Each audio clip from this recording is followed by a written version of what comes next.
जब भी भारत की सबसे डरावनी जगहों का जिक्र होता है तो कौन से नाम दिमाग में आते हैं? भानगढ़, डुमस बीच, है ना? लेकिन क्या हो अगर मैं कहूं कि असली सबसे बड़ा खतरा इन मशहूर जगहों पर नहीं, बल्कि एक गुमनाम सी इमारत में छिपा है। आज हम उसी जगह की कहानी में गहरे उतरेंगे, जहां का खौफ किसी भी किले या बीच से कहीं ज्यादा असली है। हाँ, आप शायद भानगढ़ के खंडरों के बारे में सोच रहे हैं या डुमस बीच के रहस्यमयी किनारों के बारे में। लेकिन यकीन मानिए, असली खतरा चेन्नई की एक बहुत ही साधारण सी दिखने वाली F2 बिल्डिंग है। और जानते हैं इसे सबसे खतरनाक क्या बनाता है? भूतों की कोई भीड़ नहीं, बल्कि सिर्फ एक आत्मा का बेपनाह दुख और उसका गुस्सा। एक ऐसी ताकत जो किसी की भी जान ले सकती है। इस बिल्डिंग की भयानक शोहरत की कहानी कोई सदियों पुरानी नहीं है। नहीं, ये तो अभी हाल ही की बात है। ये शुरू हुई 2014 में एक नौजवान असिस्टेंट डायरेक्टर विष्णु के साथ। एक ऐसी रात जिसने उसकी जिंदगी हमेशा के लिए बदल दी। वो रात विष्णु के लिए बहुत लंबी और थका देने वाली थी। काम का बोझ, ऊपर से रात 12 बजे डायरेक्टर से जोरदार डांट पड़ी। वो बुरी तरह थक चुका था और बस कुछ घंटे आराम करना चाहता था। उसने आसपास देखा तो सारे घर अंधेरे में डूबे थे, सिवाय एक घर के, F2 बिल्डिंग, जहां लाइट जल रही थी। दरवाजा भी खुला था और अंदर एक लड़की सोफे पर बैठी मिली। सब कुछ कितना नॉर्मल लग रहा था, है ना? लेकिन कभी कभी यही नॉर्मल दिखना सबसे बड़े धोखे की शुरुआत होती है। उस लड़की ने विष्णु से बात की। उसने बड़ी अजीब सी बात कही। बोली, लोग कहते हैं ये घर हॉन्टेड है, भूत ढूंढने आते हैं, लेकिन सुबह के 5 बजने से पहले ही डर के मारे भाग जाते हैं। विष्णु को ये बात थोड़ी अजीब तो लगी, पर वो इतना थका हुआ था कि उसने इस चेतावनी पर ज्यादा ध्यान ही नहीं दिया और बस वहीं सो गया। और यही उसकी सबसे बड़ी भूल थी। सुबह के 3 बजे विष्णु की नींद खुली और वो वापस सेट की तरफ भागा। वहां जब उसने अपने दोस्तों को बताया कि वो रात F2 बिल्डिंग में सोया था, तो सबके चेहरे का रंग ही उड़ गया। उन्होंने उसे बताया कि उस घर का एक जानलेवा नियम है, एक ऐसी डेडलाइन जिसे पार करने की हिम्मत आज तक किसी ने नहीं की। और वो डेडलाइन थी सुबह के 5 बजे। दोस्तों ने उसे साफ साफ चेतावनी दी कि जो कोई भी सुबह 5 बजे के बाद उस घर में रुका, उसकी मौत पक्की है। ये कोई मजाक नहीं था, ये उस घर का एक अटल, न टूटने वाला नियम था। पर विष्णु, वो तो अपने दोस्तों पर हंसने लगा, कहने लगा, अरे वहां कुछ नहीं है, मैं तो खुद एक लड़की से मिलकर आ रहा हूं।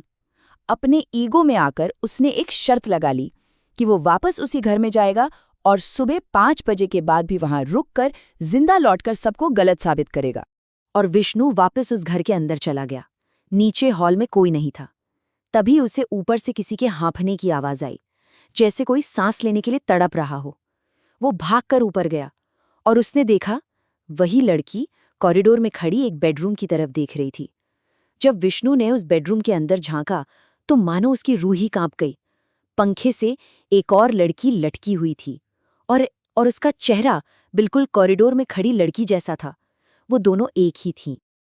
और फिर वो दोनों एक साथ हंसने लगे, एक ऐसी हंसी जो किसी भी इंसान के होश उड़ा दे। विष्णु बुरी तरह डर गया।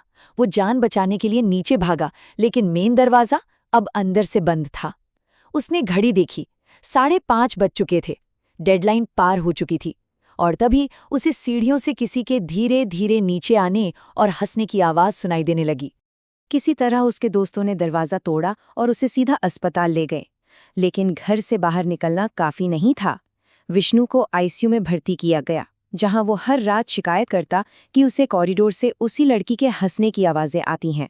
वो हंसी उसका पीछा नहीं छोड़ रही थी। और फिर 5वें दिन कार्डियक अरेस्ट से उसकी मौत हो गई। वो घर से तो बच निकला, पर उस घर का श्राप उसके साथ ही चला आया। विष्णु की कहानी अपने आप में बहुत खौफनाक है, पर ये एक सवाल खड़ा करती है, आखिर F2 बिल्डिंग में है कौन और उसका गुस्सा, उसका दर्द इतना ताकतवर क्यों है? तो बात यह है कि इस डरावनी लोक कथा के पीछे एक ऐसी दुखद हकीकत छिपी है जो किसी भी भूत की कहानी से कहीं ज्यादा दर्दनाक है। तो इस सच्चाई को जानने के लिए हमें थोड़ा समय में पीछे चलना होगा, साल 2007 में, और मिलना होगा अनुष्का से, वो लड़की जिसकी ट्रेजेडी ने इस घर को एक ऐसी भयानक जगह बना दिया जो आज भी लोगों की जान लेती है। अनुष्का अपने माँ बाप की लाडली बेटी थी। एक खुशहाल परिवार।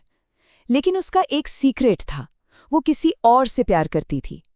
जब उसके परिवार ने उसकी शादी कहीं और तय कर दी, तो उसने अपने प्रेमी के साथ भागकर एक नई जिंदगी शुरू करने का एक बहुत बड़ा फैसला किया। अपनी शादी से ठीक 3 दिन पहले उसने अपने प्रेमी को रात में आने के लिए कहा ताकि वो साथ भाग सके। रात के 8 बजे से वो दरवाजे पर खड़ी उसका इंतजार करने लगी, आंखों में एक नई, खुशहाल जिंदगी के सपने लिए। घंटे बीतते गए। 9 बजे, 10 बजे, 11 बजे। हर गुजरते पल के साथ उसकी उम्मीद टूट रही थी। उसने बार बार फोन किया, लेकिन उसका प्रेमी हर बार फोन काट देता। आधी रात होते होते उसकी उम्मीद नौउम्मीदी और फिर बेबसी में बदलने लगी थी।